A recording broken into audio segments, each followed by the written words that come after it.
You wake before the sun. Not because you chose to. Because the noise chose for you. Carts. Iron wheels grinding over stone. Shouting vendors. A rooster somewhere below your window. In ancient Rome, the city never really slept, and neither, really, did you. For over 1,000 years, this was simply how a day began. No alarm clock. No quiet. Just the roar of a city of over 1 million people waking up around you, packed into narrow apartment blocks called insulae, stacked 5 or 6 stories high, with no elevators, no plumbing above the ground floor, and walls thin enough to hear your neighbor's entire morning routine. Sound exhausting? It was. But it was also, in its own chaotic way, completely ordinary. This was Tuesday. This was every day. Let's reconstruct what that day actually looked like, hour by hour, using the evidence archaeologists and historians have pulled directly out of the ground. Start with where you live. If you're wealthy, you might have a domus, a private house built around an open courtyard, with a household staff to handle almost everything.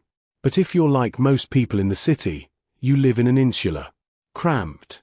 Often flammable. The historian Mary Beard, who has spent decades studying everyday Roman life through the ruins of Pompeii, has pointed out that most Romans experienced their city not through marble senate houses, but through crowded streets, tiny rented rooms, and constant close contact with strangers.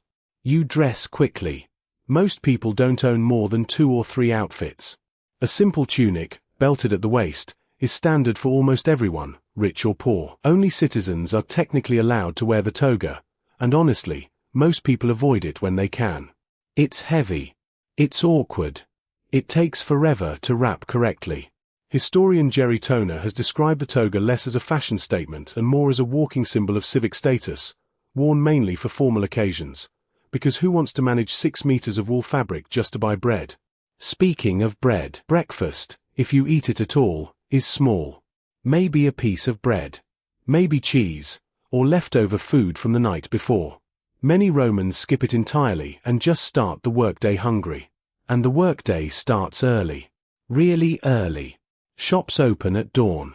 Court cases are heard in the morning. Even the emperor, in most periods, held morning audiences with citizens seeking favors, a tradition called the salutatio, where clients would line up outside a patron's home just to say good morning and remind him they existed. By mid-morning, the streets are packed.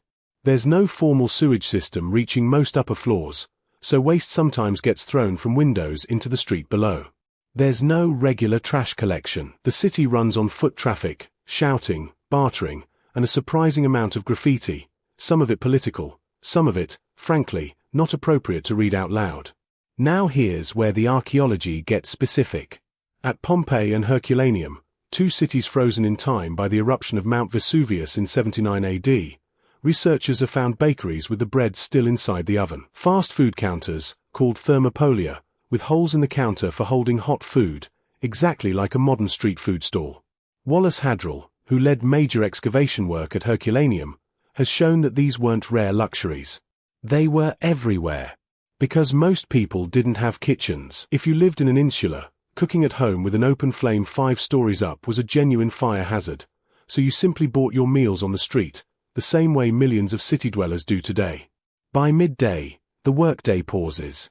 This is when, if you can afford it, you head to the baths. And this is where Roman daily life gets, honestly, kind of wild.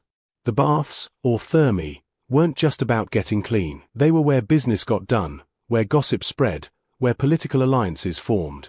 Classicist Garrett Fagan, who studied Roman bathing culture extensively, described the baths as one of the only spaces in the ancient world where senators and slaves might genuinely be undressed in the same room, moving through hot rooms, cold plunge pools, and steam chambers together. Rank still mattered enormously in Rome, but for an hour or two, in the caldarium, everyone was just a body in hot water. So picture it. You've finished your work.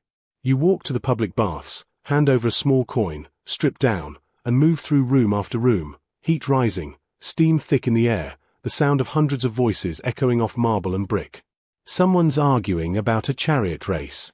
Someone's trying to sell a horse. A slave is scraping oil and dirt off a wealthy client's skin with a curved metal tool called a strigil, because soap as we know it wasn't the primary method of cleaning here. Oil, dirt, and a good scrape were. Here's the twist. You'd think a city obsessed with public bathing would have been remarkably clean and healthy. It wasn't. Shared bathwater, rarely changed, actually spread disease. Lice were common. Intestinal parasites, found in Roman latrine deposits by archaeologists, were widespread across every social class, because communal water and communal toilets meant communal exposure.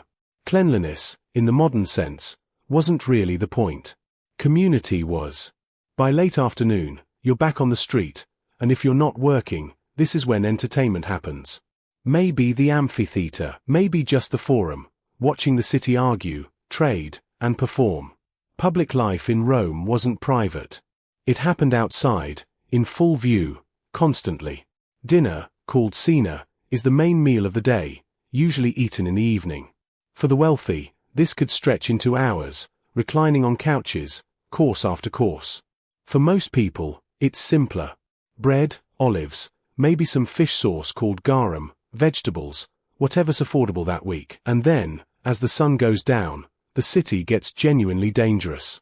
Rome had no police force in the modern sense, and streets after dark were unlit, chaotic, and dominated by carts, because wheeled vehicles were actually banned from the city center during daylight hours to reduce congestion.